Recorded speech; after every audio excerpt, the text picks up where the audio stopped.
আসসালামু আলাইকুম, স্বাগতম জানাচ্ছি বিবিসি নিউজ আন্তর্জাতিক সংবাদে। শুরুতেই সংবাদ শিরোনাম, এরপর বিস্তারিত। গাজা গণহত্যায় ইসরায়েলকে সহায়তা করেছে আরব আমিরাত। মধ্যপ্রাচ্যের কোথায় কয়টি সামরিক ঘাঁটি আছে যুক্তরাষ্ট্রের? মার্কিন ঘাঁটি থেকে সেনা প্রত্যাহার নিয়ে যা বলল কাতার। ইরানের ওপর হামলার জন্য ট্রাম্পের সামরিক বিকল্পগুলো কি? দর্শক, এতক্ষণ শুনছিলেন সংবাদ শিরোনাম। এখন বিস্তারিত। আপনি যদি ইসরায়েলের ধ্বংস চান এবং মুসলিমদের পাশে থাকেন, তাহলে ভিডিওতে লাইক করে চ্যানেলটি অবশ্যই সাবস্ক্রাইব করে দিবেন এবং আপনার মূল্যবান মতামত অবশ্যই কমেন্টে লিখে জানিয়ে দিবেন। এখন বিস্তারিত। গাজা গণহত্যায় ইসরায়েলকে সহায়তা করেছে আরব আমিরাত। ওমর হালাবা, বয়স মাত্র ১৩। অন্য শিশুদের মতো চাইলেও দৌড়াতে পারে না সে। ৩ মাস আগে তার ডান পা হারায় ওমর। উত্তর গাজার জাবালিয়ায় পানি সংগ্রহ করতে গিয়ে ইসরায়েলি গোলাবর্ষণে পা হারায় সে। এরপর থেকে নিস্তব্ধ হয়ে পড়ে তার শৈশব। শুধু ওমর নয়, হাজারো শিশু একই পরিণতির শিকার গাজায়। কারো পা নেই, কারো আবার হাত নেই, অনেকের আবার হাত পা কোনোটাই নেই। ইসরায়েলি গোলা প্রতিদিনই কেড়ে নিচ্ছে শিশুদের শৈশব। নিরাপদ আশ্রয়, খাদ্য, চিকিৎসা ও শিক্ষা থেকেও বঞ্চিত তারা। জীবনেরও কোনো নিরাপত্তা নেই। শিশুদের জন্য বিশ্বের সবচেয়ে ভয়ঙ্কর স্থান এখন গাজা। Al Jazeera. ইউনিসেফের তথ্যমতে গাজা যুদ্ধ শুরুর পর থেকে এখন পর্যন্ত ২০,০০০-এর বেশি শিশু নিহত হয়েছে। আহত হয়েছে প্রায় ৪২,০০০ শিশু।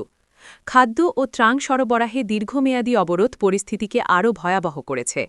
ইউনিসেফ আরও জানিয়েছে, অপুষ্টি ও অনাহারে এ পর্যন্ত প্রায় ১৬৫ শিশুর মৃত্যু হয়েছে। মধ্যপ্রাচ্যের কোথায় কয়টি সামরিক ঘাঁটি আছে যুক্তরাষ্ট্রে? ইরানের সরকার বিরোধী বিক্ষোভে উস্কানি দিয়ে আসছে যুক্তরাষ্ট্র। মার্কিন প্রেসিডেন্ট ডোনাল্ড ট্রাম্প সরাসরি হামলার হুমকিও ছুড়েছেন। এরপরই ইরান হুঁশিয়ারি দিয়ে জানিয়েছে, যদি তেহরানের বিরুদ্ধে ওয়াশিংটন সামরিক হস্তক্ষেপ করে, তবে মধ্যপ্রাচ্যে অবস্থিত মার্কিন সামরিক ঘাঁটিগুলোতে পাল্টা হামলা চালানো হবে। এই হুমকি আসে এমন এক সময়ে যখন ডোনাল্ড ট্রাম্প ইরানের জনগণকে বিক্ষোভ চালিয়ে যাওয়ার আহ্বান জানিয়ে সহায়তা করার ঘোষণা দেন। এই প্রেক্ষাপটে মধ্যপ্রাচ্যে অবস্থিত মার্কিন ঘাঁটিগুলোর কৌশলগত গুরুত্ব নতুন করে আলোচনায় এসেছে। চলুন জেনে নেওয়া যাক মধ্যপ্রাচ্যে যুক্তরাষ্ট্র কতটি সামরিক ঘাঁটি রেখেছে এবং সেখানে থাকা সেনা ও যুদ্ধাস্ত্র ঠিক কত। বাহরাইন। মার্কিন নৌবাহিনীর ৫ম নৌবহরের সদর দপ্তর মধ্যপ্রাচ্যের এই দেশটিতে।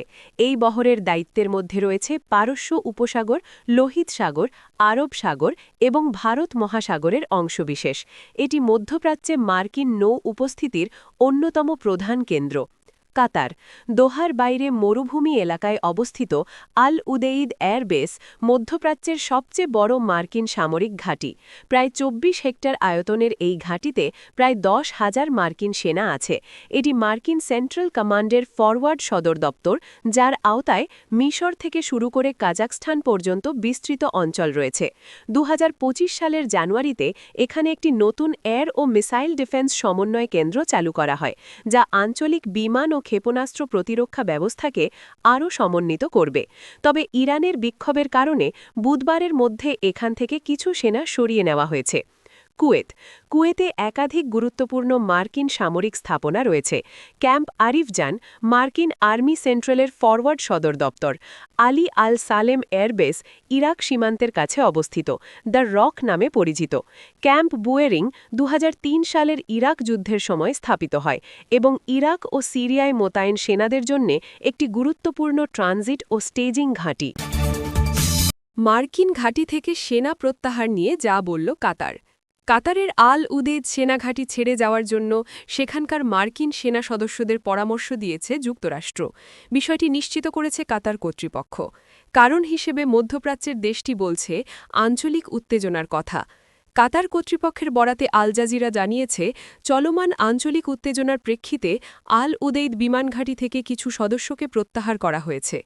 কাতারের ইন্টারন্যাশনাল মিডিয়া অফিস জানায়, কাতার তার নাগরিক ও বাসিন্দাদের নিরাপত্তা ও সুরক্ষা নিশ্চিত করাকে সর্বোচ্চ অগ্রাধিকার হিসেবে বিবেচনা করে, তাই প্রয়োজনীয় সব পদক্ষেপ অব্যাহতভাবে বাস্তবায়ন করে যাচ্ছে। বিবৃতিতে জানানো হয়, কাতার গুরুত্বপূর্ণ অবকাঠামো ও সামরিক স্থাপনাগুলোর সুরক্ষার জন্য পদক্ষেপ নিচ্ছে। তবে এই সময় সম্ভাব্য হামলা বা কেন তারা এই পদক্ষেপ নিচ্ছে সেই বিষয়ে বিস্তারিত জানায়নি। এর আগে বুধবার ১৪ জানুয়ারি সন্ধ্যার মাঝে মার্কিন সেনাদের ঘাঁটি ছেড়ে নিরাপদ স্থানে সরে যেতে বলে যুক্তরাষ্ট্র। বার্তা সংস্থা রয়টার্স ৩ জন মার্কিন কূটনীতিকের সঙ্গে কথা বলে জানায়, ইরানে চলমান সরকারবিরোধী বিক্ষোভকারীদের সুরক্ষায় যুক্তরাষ্ট্র হস্তক্ষেপ করতে পারে ওয়াশিংটনের এমন সতর্কবার্তার পরই এই পদক্ষেপ নেওয়া হয়েছে। দোহায় অবস্থিত যুক্তরাষ্ট্রের দূতাবাস এ বিষয়ে তাৎক্ষণিক কোনো মন্তব্য করেনি। কাতারের পররাষ্ট্র মন্ত্রণালয়ও তখন রয়টার্সকে সাড়া দেয়নি। ইরানের ওপর হামলার জন্য ট্রাম্পের সামরিক বিকল্পগুলো কি? ইরানে চলমান বিক্ষোভের মধ্যে মার্কিন প্রেসিডেন্ট ডোনাল্ড ট্রাম্প বারবার ইরান সরকারের বিরুদ্ধে সামরিক হস্তক্ষেপের কথা বলছেন। গত বুধবার কাতারের আল উদেইদ বিমান ঘাঁটিতে কিছু মার্কিন সেনা সদস্যকে বেরিয়ে যেতে বলা হয়েছিল, যা ইউএস আক্রমণের সম্ভাবনা এবং ইরানের পাল্টা প্রতিক্রিয়ার সংখ্যা বাড়িয়েছে।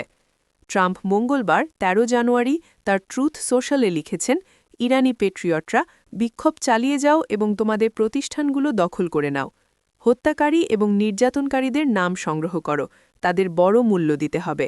আমি সব ইরানি কর্মকর্তার সঙ্গে বৈঠক বাতিল করেছি যতক্ষণ না শান্তিপূর্ণ বিক্ষোভকারীদের হত্যা বন্ধ হয়। সাহায্য আসছে। Mega. President Donald J Trump. Mega মানে মেক ইরান গ্রেট অ্যাগেন, যা ট্রাম্পের মেক আমেরিকা গ্রেট অ্যাগেন স্লোগানের অনুরূপ। ট্রাম্প আরও বলেছেন যে যদি ইরান শান্তিপূর্ণ বিক্ষোভকারীদের হত্যা করে, যা তাদের রীতির অংশ, তাহলে মার্কিন যুক্তরাষ্ট্র ইরানের সাহায্যে আসবে। তিনি যোগ করেন, আমরা প্রস্তুত এবং লকড অ্যান্ড লুডেড। ট্রাম্প প্রশাসনের বক্তব্য কী ছিল?